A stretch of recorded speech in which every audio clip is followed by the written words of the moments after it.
Hello, and welcome back to Learn the Bible in a Year for February 9th, 2026. And first off, it's National Pizza Day, which honestly might be the most important holiday that we will cover all year. But also, February 9th of 1964 was the day that the Beatles first appeared on The Ed Sullivan Show, and 73 million people tuned in.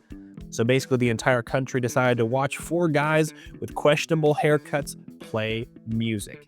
Incredible. All right, let's dive into today's reading because we've got some serious drama unfolding in Exodus. Then we're jumping all the way into Jesus at the Garden of Gethsemane. All right, so let's set the scene here in Exodus. We're about 400 years after Joseph died in Egypt. The Israelites have gone from honored guests to enslaved people, and God has just appeared to Moses in a burning bush, calling him to lead the Exodus. Moses has been living as a shepherd in Midian for about 40 years after fleeing Egypt for killing an Egyptian. So when God says go back and confront Pharaoh, Moses understandably has some objections. And honestly, Moses is giving us every excuse in the book here. So, chapter 4 opens with him basically saying, "But God, what if they don't believe me?" So, God gives him some miraculous signs to authenticate his calling. His staff turns into a snake, gross. His hand becomes leprous and then heals instantly. God is equipping Moses with undeniable proof of divine authority. And for the record, these aren't like magic tricks. These are powerful demonstrations that the God of Abraham, Isaac, and Jacob is backing up Moses' mission. But here's what's the fascinating thing. Moses says, "I'm not eloquent, I'm slow of speech." Now, scholars have debated this for centuries whether Moses had an actual speech impediment or if he was just insecure. Stephen in Acts 7 says that Moses was mighty in words and deed. So this might have just been the case for imposter syndrome hitting hard after 40 years of being in the wilderness. Either way, God gets angry, which, by the way, is one of the only times in the entire Bible where God gets mad at somebody for being scared. Then we get this super weird passage from verses 24 through 26 where God tries to kill Moses at an inn, and Zipporah has to circumcise their son to save him. I know that the Moses story is very, very famous, the burning bush and the plagues of Egypt, but I don't often find Sunday school teachers teaching little kids about when God tried to kill Moses. Most of us probably didn't even know that that story existed, but we just read it today, so now we know. This is one of those what moments of the Bible, but here's the context. Moses was supposed to circumcise his son as a sign of the covenant. Remember, circumcision is the sign of the covenant between God and Abraham, but he hadn't done it yet, probably because Zipporah, his wife, was not an Israelite and probably wasn't super thrilled about the idea. This is God basically saying, "You're about to lead my covenant people, but you won't even keep the covenant sign with your own family." It's a jarring reminder that spiritual leadership starts at home. Moving into chapter 5, Moses and Aaron finally confront Pharaoh, and it goes, well, terribly. Pharaoh's response is basically, "Who is the Lord that I should obey him? I've never heard of him." Then he makes the Israelites work even harder, taking away their straw but demanding the same brick quota. This is an ancient Middle Eastern tyranny 101 tactic. When your authority is challenged, crush the people to reassert dominance. And here's a detail you may have missed. The Israelite foremen get beaten in verse 14.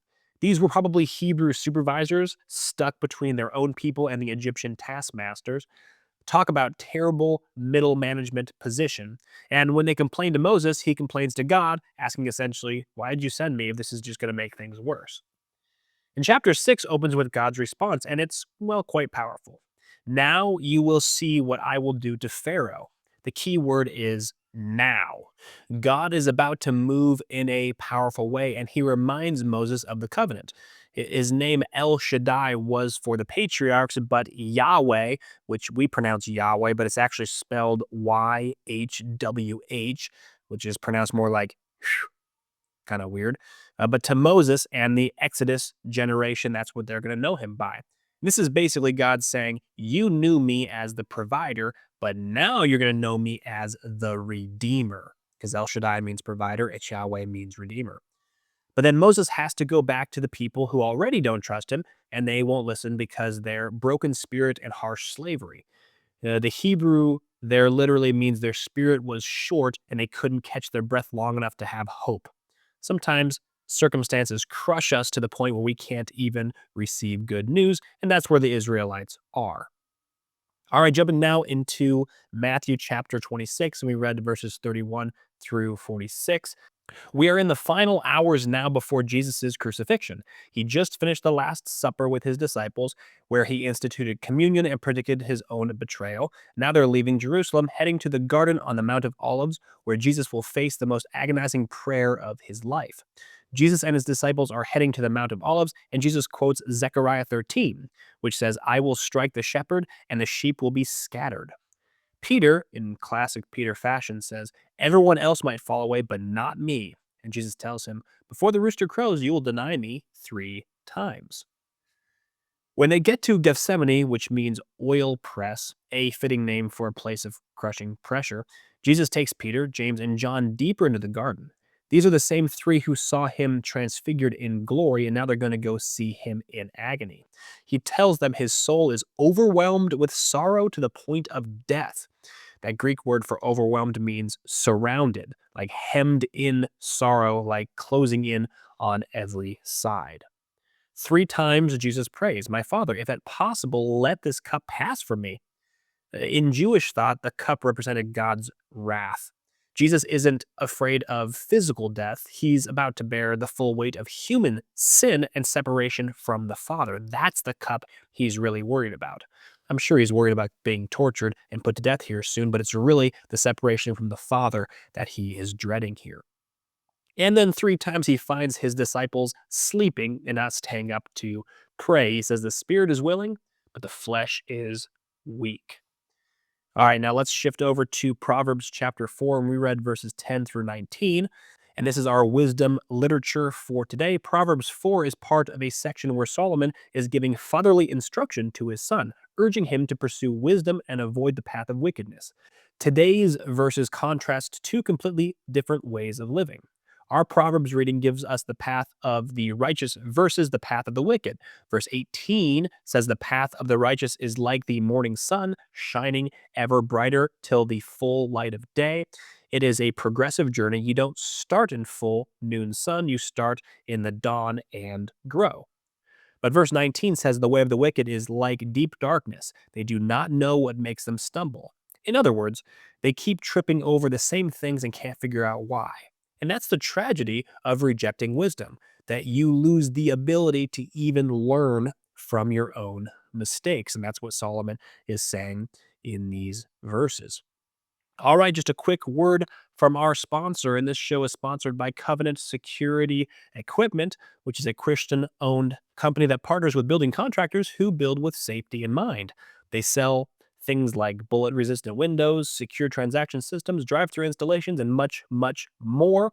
If you are a building contractor, make sure you check out covenantsecurityequipment.com, or you can click on the link in the show notes.